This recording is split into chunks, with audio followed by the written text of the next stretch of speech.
Hi, I'm DuEwa Frazier, and you're listening to episode 27 of Nerdacity Podcast.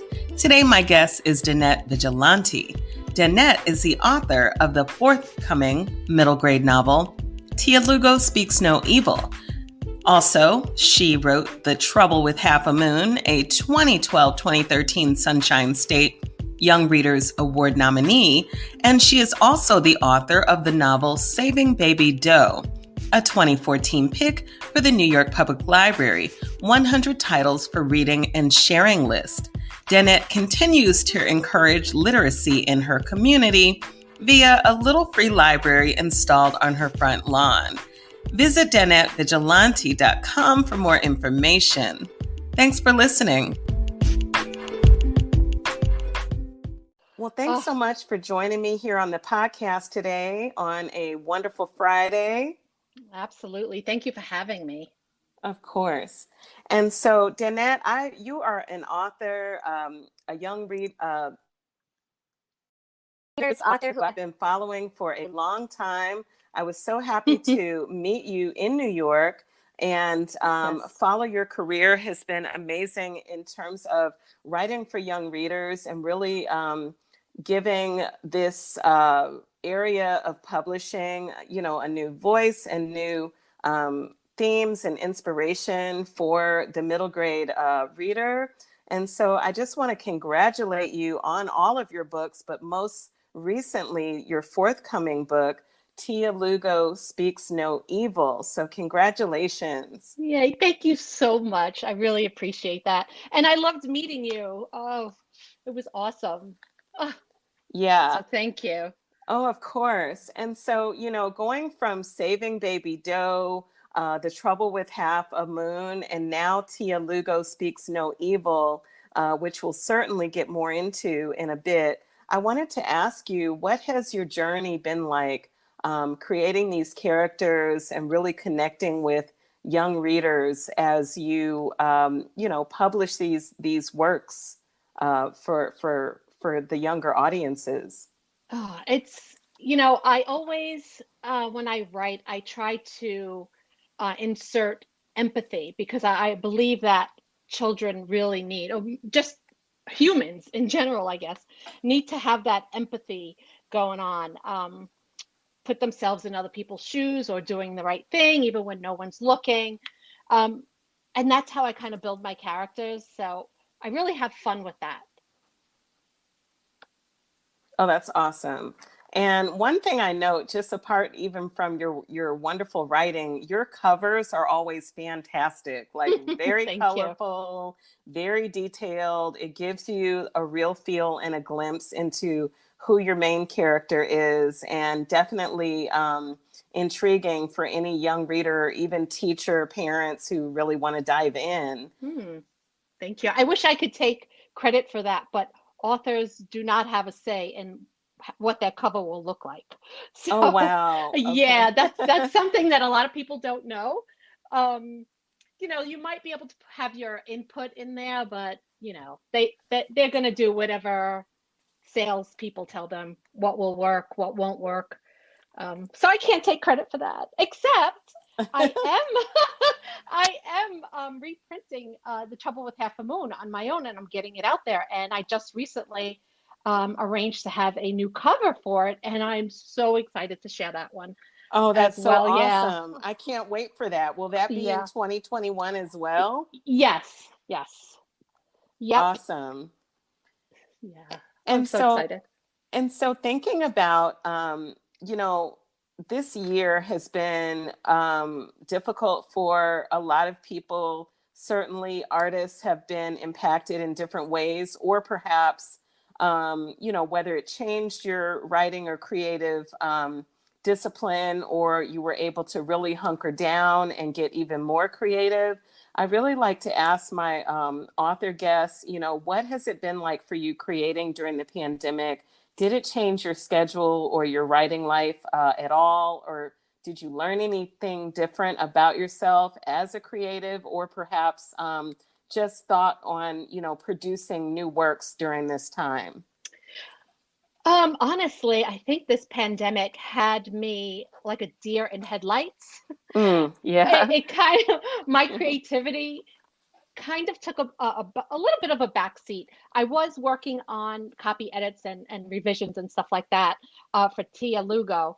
But that's as far as it went. And, I didn't create any new characters or anything like that. I did a lot of reading and just working on Tia Lugo, getting her out there.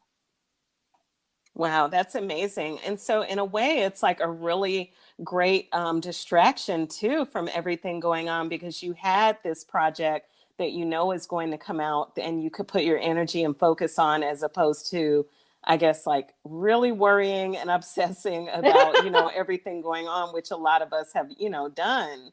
Um, Yes. and so can you talk about your inspiration for Tia Lugo? As my understanding is your main character is a 13-year-old girl. She just wants to enjoy the end of the summer, which means hanging out with her best friend and neighbor and ignoring her Puerto Rican grandmother's embarrassing reliance on creepy candles, weird smelling herb bundles, and eerie statues. Yeah.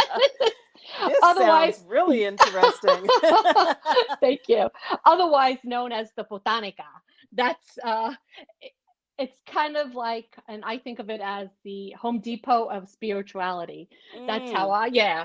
And so Um, say that again. Is that botanica well, or botan more like a botanica, like kind of like, I mean, it's spelled botanica with a T, but it's, right? yeah, I can't. Okay. Botanica, And sort I of like wonder it sounds. exactly. Yeah, it sounds like it's a D instead of the T. Instead of a T, got you. Yeah, yeah. I mean, I could be saying it wrong, but that's how I say it. Mm-hmm. Um, Yeah. so my main character, Tia, she is an asthmatic young girl, and she witnesses a terrible crime outside her bedroom window. It's actually a murder, and it's. I mean, this is the first time I'm saying this out loud. Mm. To when I was a kid, I also witnessed the murder. So it kind, Wow. yeah. It when I sit down to write, I tend to like go deep and see what comes up. And this is what came up this time. And yeah, I kind of write my characters. I have them do things that I wish I had done. Mm. So that's how this came about. As far as Tia's grandmother shopping at the Botanica, I Yeah. mean, as a kid, and I was aware of all of that, and I just felt like it was such an interesting uh, thing to put into a book because it's not well known. It's a well known thing among the Latino community, Mm-hmm. but other than that, I don't think many people are aware. So I thought that would be an interesting thing to put into the book and have Tia deal with that because it embarrasses her that her grandmother shops there. Mm. She just wants to be a normal kid. Like, why can't you shop at normal places like everybody Right. else? Right. um, so yeah, that's how that came about. Just very strange to put all of that down on paper. And you know what? I imagine that that's like a reality. I can see a young person who is not, really into that because their peers are not into it or don't know about it. And it's sort of like, oh my gosh, here we go, going into this place, Right. with grandma. Oh my gosh, I hope none of my friends see me, or, like really. I think it's a really great idea because, like you said, how many children's authors, have written about this type of topic? Probably, few to none. Hmm. And we're always talking about, in terms of children's publishing. Oh, we need more. Not only do we need greater diversity of themes, yes, we need diverse characters. We need different topics that, kids may be living themselves, but we've got to think outside the box and be brave enough to write about it and want to publish it. Mm. And so do you feel like the themes or the subject matter you're covering really will meet with, a segment of our diverse population in terms of young readers? I believe so. Like I mentioned before, when I was young, I had aunts who were into this. So there are kids out there today that family members or close friends or whatever shop at botanicas for different things. Mm-hmm. Whether it be, candles or special oils or incense. It's basically folk medicine. There's different herbs and statues and saints. And this is something that there are some children out there who know about this. Mm-hmm. And so for the children who don't know, I think it would be very interesting for them to learn and get an insight on something that's just way out of the box. Totally. And do you find that in general, just in thinking about from your first book and second book, Saving Baby Doe and The Trouble with Half Moon, do you find that what's most interesting to you is not only, what the character discovers about, the outside world, but also what they discover about themselves? Yeah. Go ahead. I'm sorry. Go ahead. No, I was just going to say, how do you feel that plays a part in the writing or the creation of your storylines? Finding out about themselves? Yes, what they learn about themselves. So I think I think they just, when I think about writing these characters, I'm sort of what they call a pantser. I don't have an outline. Yeah. I go by the seat of my pants. So I feel like my characters are right along with me by the seat of their pants. And it's like, oh, you're going to learn this today, and it just happens to work out. Uh-huh. So, yeah, I'm grateful that it happens that way because we kind of learn together. And of course, I try to direct it that way. Like I mentioned, I have my characters react and do things that I wish I had done when I was a kid. So we're kind of in it together, and it's strange. They're fictional, things pulled out of my imagination, but they feel so real to me. And we learn together. Yeah. Well, that's great.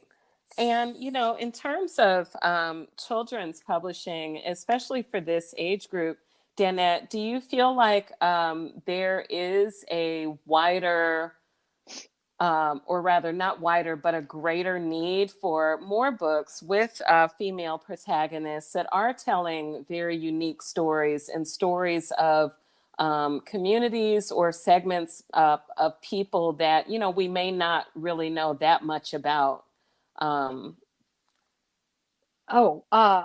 Always. I think we always need the female protagonists out there. And in doing so, I hope that it does not deter, young boys from picking up a book that maybe is, main character is a female. I think we just have to level the playing field, and I think it's an awesome thing, and I think we need more of it. Absolutely. That's wonderful.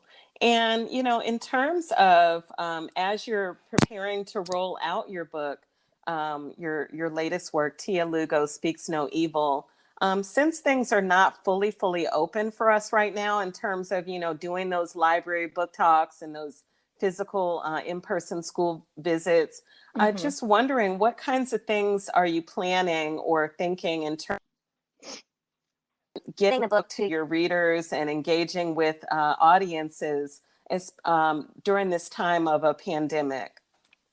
Oh, great question. I will be doing, I'm available for Zoom or Skype. So many authors are just really enjoying that. I hate to say enjoying, but, it's one of, okay, everybody's stuck in their house. Great. We all have computers. Let's do it. No travel time, Right. So I'll be doing a lot of that. And I actually contacted a bookstore in New Jersey It's goodness. Now, of course, the name just popped out of my head. They have they have an outdoor space. Oh, So wow. yeah, so that's really awesome. And I'm hoping to do a reading there.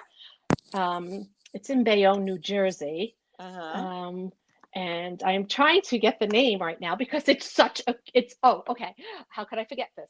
The Little Boho Bookshop. Oh, And neat. oh my gosh, it's such a cute store. Oh, So wow. hopefully I'm hoping to set something up with them and find some other outdoor venues where we can gather and talk books and I can do a little reading or whatever. But yeah, I'm hoping to do that. Certainly. That sounds really exciting. And that would be for the summer, Yes, right? Okay. yes, definitely. Yes, Tia Lugo Speaks No Evil comes out August 17th. It's available now for pre-order. So yeah, so it'll be, nice and warm out, and hopefully I can do a lot of outdoor things, which I love doing. Um, yeah, and then school starts up, and here we go. Exactly. And maybe, things will be a little more open and they'll be Yes. thinking about, hey, let's get some authors in here for school visits, or at least, as you mentioned, the Skype visits, the Zoom visits, and things like that. Yeah, anything to connect with the readers. And I've done Skype visits, and I just love it. I love looking at all these faces and the questions. I'm always blown away by students and their questions. They're so deep. Sometimes I have to say, wait, what? Wait a minute. Right. Let me go back to my notebook. I'm But telling you. it's pretty amazing. And so, Danette, before we get to, more about Tia Lugo and an excerpt, I'm also interested to know, who are some of your inspirations in terms of writers or children's work or even music, various other arts that might inspire you in terms of your creating and just, general good vibes. Oh, oh my gosh. Anything Jacqueline Woodson writes, I will read it. Oh, yeah. Yeah, I love Meg Medina. Um, gosh, uh, Ola Ben Masola, Runaway Pervich. I love. She's a good friend of mine. Um, Tori Maldonado. I love his stuff. Sharon Flake, of course. Oh gosh, there's there's a whole list. I should have written these names Oh, down. no, it's Yeah, okay. Yeah, it's just yeah, like right off the top of your head. yeah. But as far as music goes, I mean, I listen to all types of music, but when I wrote The Trouble with Half a Moon, I wrote it to at the time Alicia Keys, like just over and over, and I don't know why. It just Oh, worked. It helped me. wow. Yeah, my kids were like, not again. That's Um, hilarious. yeah, but now it has to be silent. Like, please don't speak. I'm working. Like, it's very Wow. strange. It's strange. I Hmm. don't know, no rhyme or reason. I just go with it. Maybe that's what your muse wants. Yeah. Maybe your writing angels need quiet right now. Oh, you're so right. And it's funny you bring up writing angels because I'm always like, writing angels, I'm sitting down now. I could use some assistance. Are you here? Like I am, always open to that. I can so relate because sometimes I will listen to like reggae on repeat or jazz Uh-huh. or some really rowdy hip hop. And then there are other Yeah. times where I'm like, I don't want to hear anything. Right. Let's just go. You know what you need to do. You've got your stuff in front of you. Just go and just do it.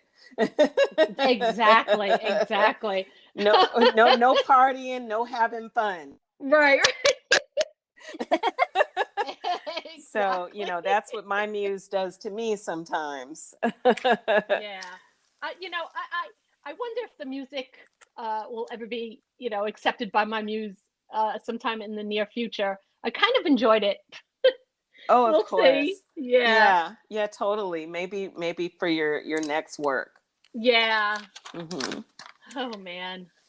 And so, Danette, I know that you mentioned that you have like an excerpt that you want to share of Tia Lugo Speaks No Evil. Okay. Yeah, I'd love to. This is one of my favorite parts in the book. It makes me laugh every time I read it.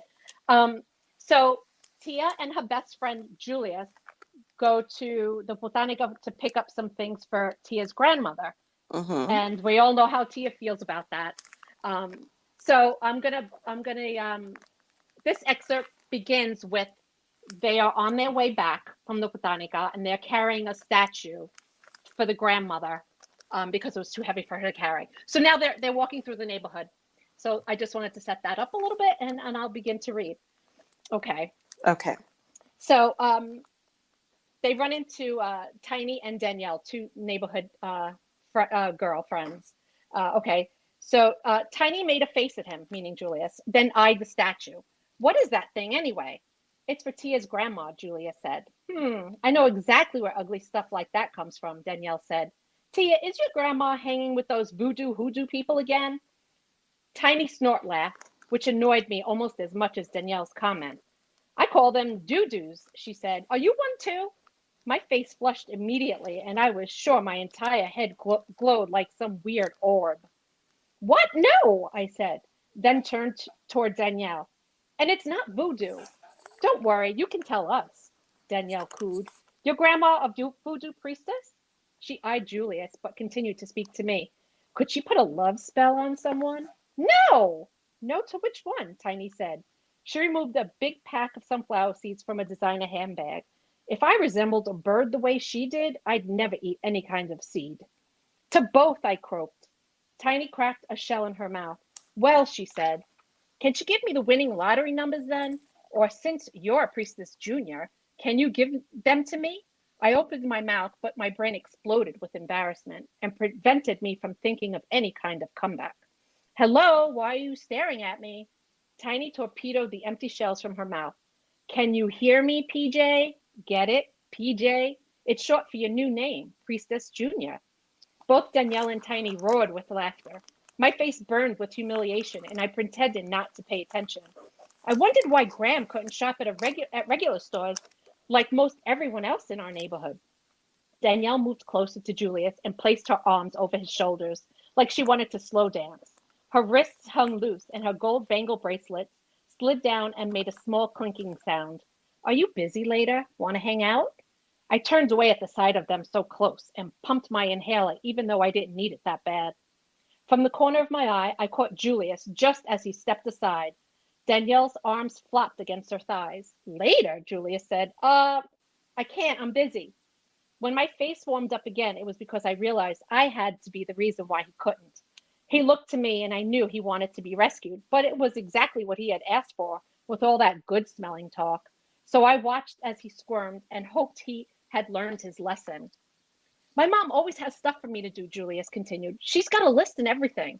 Serious? Danielle said, disappointed. Tiny had stuffed a handful of seeds into her mouth. When she was done with each one, she spit out the shells and littered the sidewalk.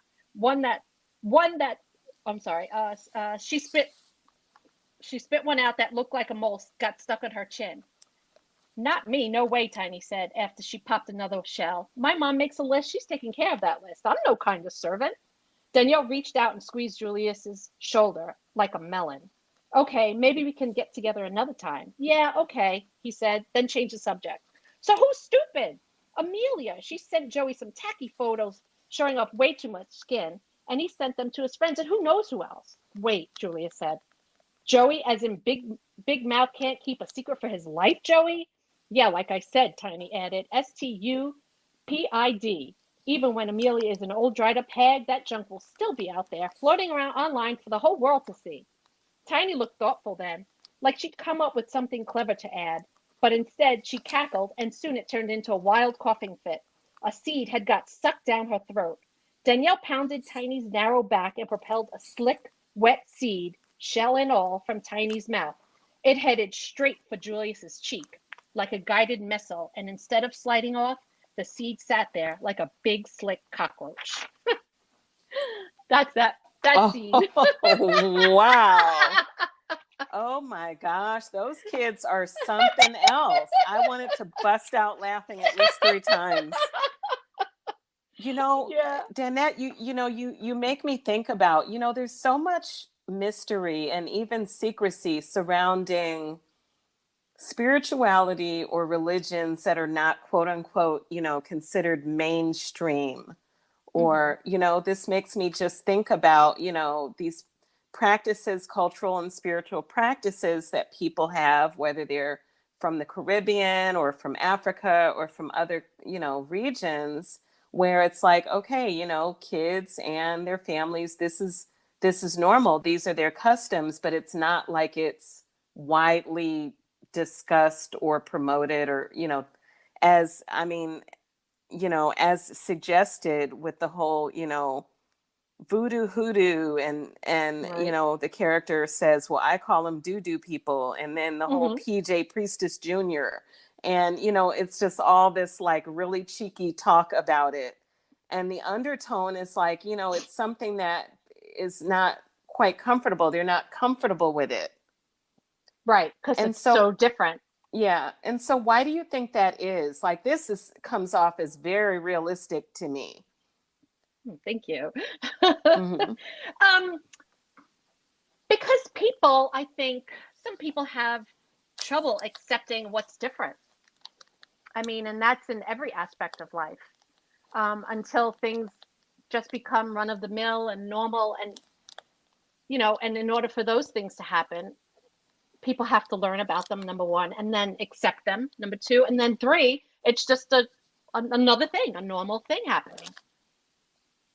I mean, and all we can do is bring it to light. Exactly. And, I really love the banter and the dialogue between the kids, and so realistic. Like, who is it? Tiny, she's choking, and then it like pops out after her friend is like doing what is it? Is that like the Heimlich maneuver? Or she's beating her back so it'll come out. And I'm like, oh my gosh, this is so like kids. You know what I mean? And it's so random, just the way it's happening. And then the fact that it lands on the boy's cheek or something, like it's just like splattered there, and it's like, ew. Right. And you can like picture it. And the next scene is like how he reacts to it.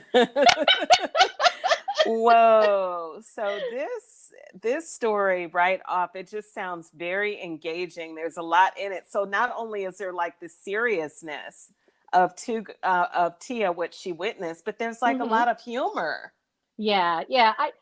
It's funny because I usually say, in real life, I love to laugh, but when I write, I'll make you cry. But in this story, it was just like a natural thing for me, like, tugging on everyone's heartstrings, and I didn't mean to do it.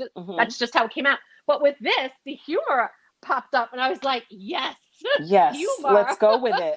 Yeah. And so is that something you're really comfortable writing? Is that something where you are very like intentional about where those funny comedic pockets show up in the writing? Or are you just really just going with the flow and being intuitive about, hey, how would this be if these really were a group of kids? Like, what does this look like? Yeah. It just shows up. It just goes with the flow, like you picture a bunch of kids together and they can be very silly and just have a million conversations going on and different things happening. And it's just, put a bunch of kids together and things happen. And you just have to be aware of that and like catch the moment and make moment. Yeah. Make that moment a thing. For sure. And I can really see this being a great book for, I'm a former K-12 teacher, and I was always looking for really great middle grade books and books to have, the book circles and the, partner reading and read alouds and things like that. Do you envision, or have you already started working on any teacher guides, any curriculum guides that can be a companion for the book? Yes, I did actually just do a teacher's guide. It's, being edited at this moment, but yeah, we did put something together. Oh, that's awesome. It'll be available on my website and through my publisher and everything, but yep, I sure did. Wow. And that's so Yeah. needed too, especially because I mean, a lot of kids are doing the bulk of their reading in school, Mm. and I can just, thinking about how the libraries are not fully open at this time, I just think school is really going to be a great tool and resource for your book and, many others as we're heading into the next school term. Yeah, yeah. Um, and I put a little free library out on my front lawn because kids have to have books. Yes. Like libraries are closed. I got books. Come help yourself. I love it. It gives me so much joy to watch children coming home from school and like running from their parents and going to my little library. I'm like, oh goodness, I hope they find something they like. Oh, It's just, wow. yeah, it's And just awesome. so these are books that you're kind of like you're giving them away from your library. Yes, I do. And I also accept donations if the books are in, tip-top shape. I, clean them up, do whatever has to be done, and I put them in the library for whoever needs to read a good book. Oh, that's so awesome. And so, Danette, speaking of reading, do you find that, more young readers are reading print books still? Are they reading ebooks, reading on tablets? What do you think is like the main format of reading these days? I think the younger, like middle graders, are reading print books, and probably the older teens are reading maybe on their phones and tablets. That's the Yeah. impression I get. Mm-hmm. And, as a reader yourself, do you have a preference these days? Oh, I need a print book. I Yeah. need people talk about the smell of a book, and yes, it's true. I got to smell those pages and Yep. hold the book in my hands. Absolutely. Use those bookmarks. And yes, okay, I know it's a sin too, but occasionally you might dog ear a page or Yeah. two. You might even do some underlining and highlighting. Yes, exactly. Oh man. So Just that is, mhm. yeah. I just picked up a bunch of books, and I just keep adding them to my pile. And I'm like, I have good books to read. Like, when am I going to start all these books? Exactly. So are Yeah. you someone that does like every summer you've got your own collection of summer reading? Not I don't usually plan it, but it turns out this year, yeah, I'm building them up pretty quick. Wow. Yeah. So, That's awesome. And so, are there any other ways outside of, I know you're planning the Zoom and Skype visits and talks. How are you also currently using social media to connect to your readers and, your audiences? um, I try to on social media. I mean, I always like behind the scenes kind of thing. Mm-hmm. So I try to inject some of that. Um, a book trailer will be coming out for Tia Lugo. Um, just try to connect with readers wherever they are, um, and hope it'll catch on. That's So awesome. yeah, the And trailer will be ready pretty soon. I think. So I'm oh, sorry. okay. And I know I love seeing your posts on Instagram. You've been doing some really cool stuff with graphics and Oh, in promoting Tia Lugo. And so can you talk a little bit about that? Like this whole new barrage of like visuals and things like that? oh my goodness. And you might see that one thing that I put on Instagram. Just know it took me about an hour or 2 hours. Wow. I mean, it's because I'm not, I don't know, tech savvy, I guess, but my daughter, who is 26, will do it in like 10 minutes. I'm like, Right. can you please do it for me? Yes. Oh yeah, they know all the cool tricks and me? all the Yeah, stuff to do. Yeah. absolutely. I mean, I think my 6-year-old niece probably knows a lot more about things on the tech savvy things. Oh man, but way better than I probably will ever learn. Hate to say it. Yeah. But it's a lot of fun, I'm sure, right? Because then Oh, you can get what is it, some like immediate feedback yes. on what you're posting. And you're doing this rollout. Tia Lugo will be out in August, right? Yes. Yeah. The 17th. Yeah. So I Yes. think it's really great. It kind of, really builds that momentum and excitement surrounding your book, and, keeps it in fresh in folks' minds, as you're doing these really great, cool graphic postings. Yeah, I thank you for that. I try.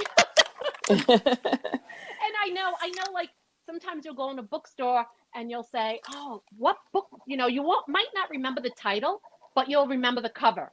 So if you stumble upon it, you're like, that's it. I know that's how I shop a lot of times. Oh, So, exactly. seeing it really, really helps. Yeah. And so, what's on your wish list as an author to do in the next 6 months, or, like, what do you have coming up, or what are you hoping for, whether it's related to your books or even just, as you mentioned, enjoying the lovely spring or forthcoming summer season? Yeah. Well, so Tia Lugo's coming out in August. I'm re-releasing The Trouble with Half a Moon, which I am so excited about. That was my first book. And I'm hoping that I can really get started on a verse novel that I began a while ago. And not that I know anything about verse novels, but it just so happens I sat down to write, and it seems that this is the way it's going. Wow. So hopefully it just keeps coming. Because that's amazing, Danette. And I do believe that, creativity knows no bounds. You already have, as a creative, as a writer, you have a portal that's already open for you. And so definitely I encourage you to just go with it. I'm sure your muse is like, hey, you don't need to know the wins whys or the technical rules for this. Just do it. Right. Oh gosh, that's so funny. That's really exciting. Thank you. And so you've got something almost like past, present, and future going on with your with your creativity right now. You're absolutely right. You are in all three alignment. That's so funny. I didn't think about it like that. Yeah. I just thought it just kind of clicked for me, because you said Tia Lugo is coming out in August, and then you are re-releasing Trouble with Half Moon with a new cover. I'm so excited to see that. And then working on the verse project, and I'm sure even from there something else will pop up. Yeah, I hope so. Yeah. Who knows? And so do you think you'll get out to any, outdoor concerts or anything this summer? New York City is so well known for that. And I know that things are going to be opening up a lot more in June and July. So what are your thoughts about that? Oh my gosh. I'm thinking I'm going to always be that person wearing the mask. Right. Yeah. I just began walking my dog with no mask, and I feel like, oh my gosh, what am I doing? I mean, I'm fully vaccinated, but outside it's okay, but it's still very strange. And when I think back to concerts and restaurant, crowded areas, how close we used to be to everyone. That is so true. And you never even thought about it. And I'm thinking about it now. Ugh, yes. Exactly. Exactly. Yes. And you are not alone. So I do feel you on that for sure.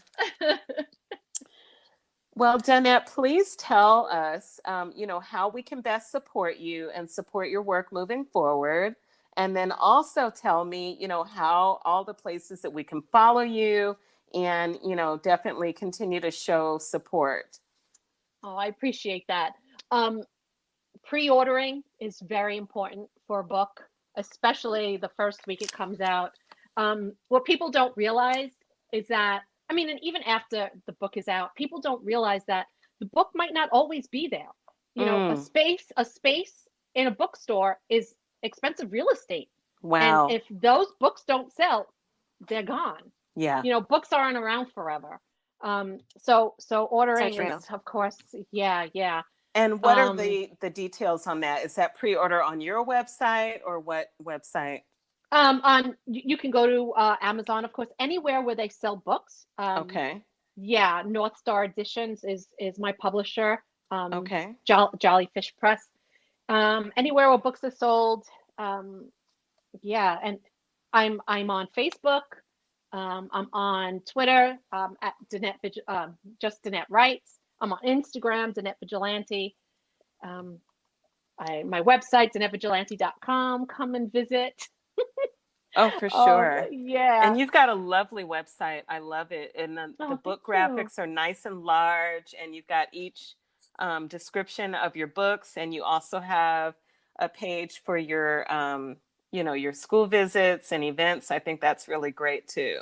Thank you. And I just had that redone. So thank you for that. I appreciate Oh, wow. it. Oh, yeah. Yeah. I'm a person, like, I won't say I'm a techie, but I do look at those things. I'm a very visual person myself, and I always like to see how other authors and writers are showcasing and presenting their work. So I think it's really cool. Yeah. Yeah. Yeah. I mean, the person that did my website, Biondo Studios, her name is Denise. I just told her I wanted something clean, and I just described to her, and she just hit it on the nose. So I was very happy with that. Oh, that's awesome. Yeah. Wow. So, well, you've got so many great things going on, Danette. I just wish you the best with your forthcoming book, Tia Lugo Speaks No Evil, as well as your other works and anything that you are going to be, putting out in the future. Thank you. I always appreciate your support. It means a lot. Thank you. Oh, wow. You're welcome. Well, thanks again for joining me on the podcast. And of course, I will continue to follow you and support everything that you're doing. Thank you so much.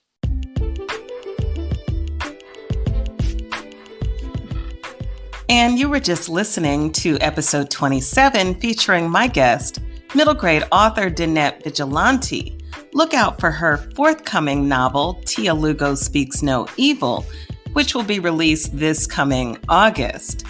I hope you'll visit my website here at anchor.fm/DuEwa Fraser. Follow Nerdacity Podcast on Instagram at Nerdacity Podcast. Tweet me and follow on Twitter at NerdacityPod1.